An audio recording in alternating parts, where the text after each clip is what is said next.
নমস্কার বন্ধুরা, আপনাদের সবাইকে স্বাগত। আজকের ভিডিওতে আমরা এমন একটি বিষয় নিয়ে আলোচনা করব যা নিয়ে অনেকেরই প্রশ্ন রয়েছে। অনেকেই জানতে চাইছেন, যদি অন্নপূর্ণা যোজনার 28.25 লক্ষ মহিলা প্রতি মাসে 3,000 টাকা করে পান, তাহলে পশ্চিমবঙ্গ সরকারের প্রতি মাসে এবং বছরে মোট কত টাকা খরচ হতে পারে। এই বিপুল অর্থের ব্যবস্থা কিভাবে সম্ভব করা যায়, আজ আমরা সম্পূর্ণ হিসাব কষে সহজ ভাষায় বুঝিয়ে দেব। ভিডিওটি শেষ পর্যন্ত দেখুন, কারণ শেষে আমরা জানব এই ধরনের প্রকল্পের কারণে সরকারের উপর কী ধরনের আর্থিক চাপ তৈরি হতে পারে এবং সাধারণ মানুষের কী লাভ হতে পারে। প্রথমেই সংখ্যাটি বুঝে নেওয়া যাক। ধরে নেওয়া যাক, এখানে দেখুন আমি একটা চ্যাট হিসাবে রেডি করেছি। মোট উপভোক্তা কতজন আছে এখানে দেখুন, মোট উপভোক্তা আছে এখানে 28.25 লক্ষ মহিলা। প্রত্যেকে যদি কত টাকা করে পান, 3,000 টাকা করে প্রতি মাসে যদি পান, এখানে দেখুন হিসাব আমি পুরো সম্পূর্ণ করে দিয়েছি। 28,25,000 ইন্টু 3,000, এর হিসাব যদি করা হয়, দেখুন প্রতি মাসে মোট খরচ এখানে কত দাঁড়িয়েছে। দেখুন প্রতি মাসে 847.5 কোটি টাকা প্রায়। দেখুন কত বড় একটা অ্যামাউন্ট।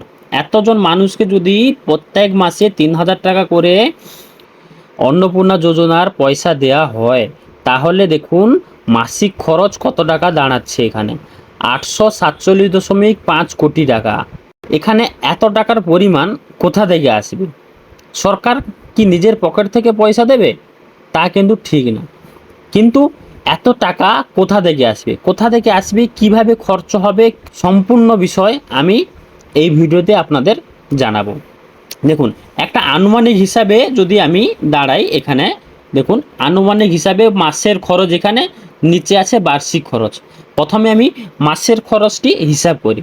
মোট উপভোক্তা এতজন, তার মধ্যে 3,000 টাকা করে যদি প্রত্যেকজনকে দেয়া হয়, দেখুন এত টাকা হিসাবে এখানে দাঁড়াচ্ছে 847 কোটি টাকা দাঁড়াচ্ছে। এবার আমি হিসাব করি প্রত্যেক বছরে কত টাকা খরচ হতে পারে। এটা তো মাসের হিসাব করা হলো, এবার বছরের হিসাব করা যাক। দেখুন এখানে বার্ষিক খরচ কত টাকা আছে।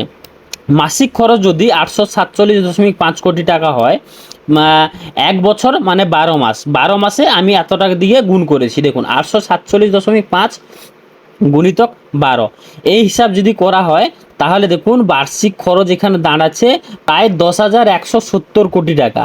তাহলে ভাবুন 10,170 কোটি টাকা প্রত্যেক বছর সরকার যদি জনসাধারণকে দিয়ে দেয়, তারা সরকার কিভাবে প্রত্যেক বছর তাদের খরচ চালাবে? আমাদের পশ্চিমবঙ্গ সরকার কোথা থেকে এত টাকা পাবে?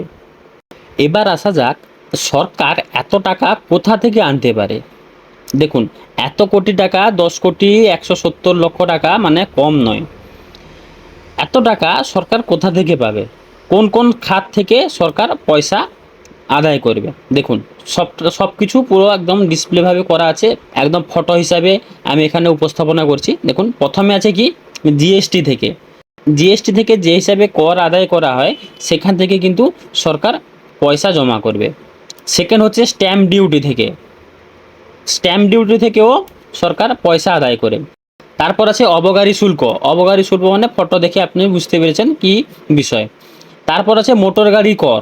মোটর গাড়ি থেকে প্রত্যেক মাসে যেভাবে কর আদায় করা হয়, সেই কর থেকে সরকার পয়সা পাবে। তারপর আছে কি বিদ্যুৎ শুল্ক।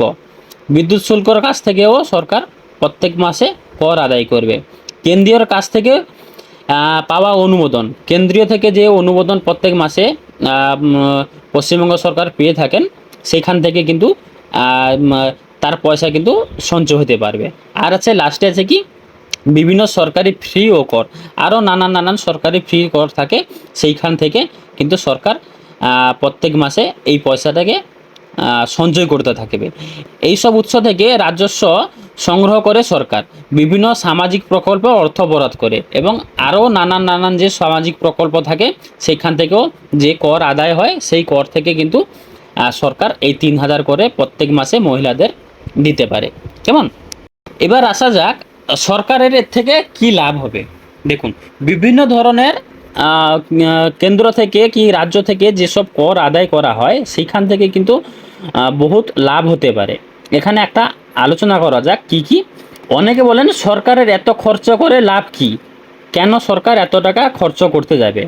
আসলে এখানে লাভ মানে সরকারি টাকা নয়, সরকার কিন্তু এখানে 1 টাকাও খরচা করছে না নিজের পকেট থেকে। কেমন, সরকার আমাদের কাছ থেকে পয়সা নিয়ে আমাদেরকে দিচ্ছে, ডাইরেক্ট নয় ইনডাইরেক্টভাবে আমাদের দিচ্ছে। এই ধরনের প্রকল্পর উদ্দেশ্য হলো কি, কোন কোন উদ্দেশ্য হলো এখানে দেখুন লেখা আছে। দরিদ্র পরিবারের আর্থিক সহায়তা, যে পরিবার খুব গরিব তারা কিন্তু এখান থেকে কিন্তু আর্থিক সহায়তা পেতে পারে। সেকেন্ড আছে কি, মহিলাদের হাতে সরাসরি অর্থ পৌঁছে দেওয়া। কারণ অনেক বাড়িতে আছে কিন্তু আর্থিক সংক্রান্ত কারণের জন্য অনেকরা খারাপ সংক্রান্ত বা খারাপ কিছু স্টেপ নিতে পারে। সেই ক্ষেত্রে কি করা হয়, যদি মহিলাদের হাতে যদি পয়সা থাকে তারা কিন্তু সেক্ষেত্রে পয়সাগুলো ভালো দিক দিয়ে খরচা করতে পারবে। তার জন্য সরকার এখান থেকে কি করছে, ডাইরেক্ট মহিলাদের হাতে পয়সা পৌঁছে দিচ্ছে। তারপরে আছে কি, বাজারের ক্রয় ক্ষমতা বৃদ্ধি। বাজার থেকে যে কোনো জিনিস আমরা কিনতে গেলে আমাদের পয়সা দরকার হয়, সেই ক্ষেত্রে যদি মহিলাদের কাছে এই পয়সাটি থাকে তারা কিন্তু বেশিরভাগ জিনিস বেশিরভাগ জিনিস দোকান থেকে সে কিনতে পারবে। ছোট ব্যবসা ও স্থানীয় দোকানদারের বিক্রি বাড়ানো। যদি মহিলাদের হাতে পয়সা থাকে তাহলে কি, সেই স্থানীয় দোকানের কাছ থেকে কিংবা ছোট ব্যবসায়ীদের কাছ থেকে তারা সবসময় জিনিস কিনতে পারবে এবং সেখান থেকে তাদের লাভ হবে, দোকানের লাভ হবে। দোকানের লাভ হওয়া মানে সরকার লাভ হবে, কারণ সরকার এক্ষেত্রে জিএসটি কিংবা ট্যাক্স প্রত্যেক দোকান থেকে নিয়ে থাকে। সেই ক্ষেত্রে কিন্তু ডাইরেক্ট পয়সা না দিয়ে ইনডাইরেক্ট পয়সা কিন্তু সরকার পাবে। এখন এখানে আমি ডাইরেক্ট কেন বলছি, ডাইরেক্ট ইনডাইরেক্ট কেন বলছি, কারণ সরকার কোনোদিন নিজের হাত থেকে 1 টাকাও দেবে না, সে আমাদের পয়সা ঘুরিয়ে ফিরিয়ে আমাদেরকে দেবে। আমরা যে জিনিস দোকান থেকে কিনি তার ট্যাক্স কিন্তু সরকার নিয়ে থাকে। ধরলাম আমি 10 টাকার কোনো জিনিস যদি কিনে থাকি, তাহলে তার যদি যত % ট্যাক্স থাকবে তত % ট্যাক্স কিন্তু সরকার নিতে থাকে। সেই ক্ষেত্রে কি হয়, সরকার ডাইরেক্ট কিন্তু পয়সাটা নিচ্ছে না, ইনডাইরেক্টভাবে আমাদের পয়সা নিচ্ছে এবং আমাদেরকে ফিরিয়ে দিচ্ছে। হলো। তারপর আছে কি, গ্রামীণ অর্থনৈতিক সচ্ছলতা। গ্রামের দিক দিয়ে অর্থনৈতিক থেকে যারা দুর্বল হয়ে পড়েন তারা কিন্তু এই ক্ষেত্রে তাদের আর্থিক সচ্ছলতা অনেকটা বেশি হবে। অর্থাৎ এই প্রকল্পে শুধু সাহায্য নয়, এটি সামাজিক ও অর্থনৈতিক দিক থেকে শক্তিশালী করতে পারে। কেমন, এই হচ্ছে কি সরকারের লাভ হয়। সরকার কিন্তু ডাইরেক্ট লাভ করছে না, এখানে ইনডাইরেক্ট হিসাবে সরকার লাভ করছে। কেমন, তারপরে আলোচনা করা যাক সরকারের কি চ্যালেঞ্জ থাকে। সরকারের চ্যালেঞ্জ কি, দেখুন সবচেয়ে বড় একটা বিষয় এখানে আলোচনা করি। সরকারের কিন্তু এখন সবচেয়ে বড় চ্যালেঞ্জ চলছে, যেহেতু অন্নপূর্ণা যোজনা এখন পশ্চিমবঙ্গে চলছে, কারা টাকা পেয়েছে কারা টাকা পাচ্ছে না, সেই ক্ষেত্রে কিন্তু সরকারের একটা বড় চ্যালেঞ্জ আছে। অনেক জায়গায় যুদ্ধ হচ্ছে, মারপিট হচ্ছে, ডিম ছোঁড়াছুড়ি হচ্ছে, অনেক রকম ভিডিও আপনারা ফেসবুক হোক, ইনস্টাগ্রাম হোক কিংবা ইউটিউব হোক, এখানে আপনারা দেখছেন। কিন্তু সরকার কিন্তু এখানে একটা বড় চ্যালেঞ্জের সম্মুখীন হচ্ছে, কারণ সরকার আমাদের পশ্চিমবঙ্গে বিজেপি সরকার কিন্তু বেশি দিনের নয়, তার জন্য তাদের কিন্তু প্রথম দিতে খুবই অসুবিধা হচ্ছে। এই ক্ষেত্রে কিন্তু অনেক রকমের চ্যালেঞ্জের সম্মুখীন হতে হচ্ছে আমাদের পশ্চিমবঙ্গ সরকারকে। তো চলুন কী চ্যালেঞ্জের উপর কী চ্যালেঞ্জ আমাদের সরকারের উপরে হচ্ছে দেখুন।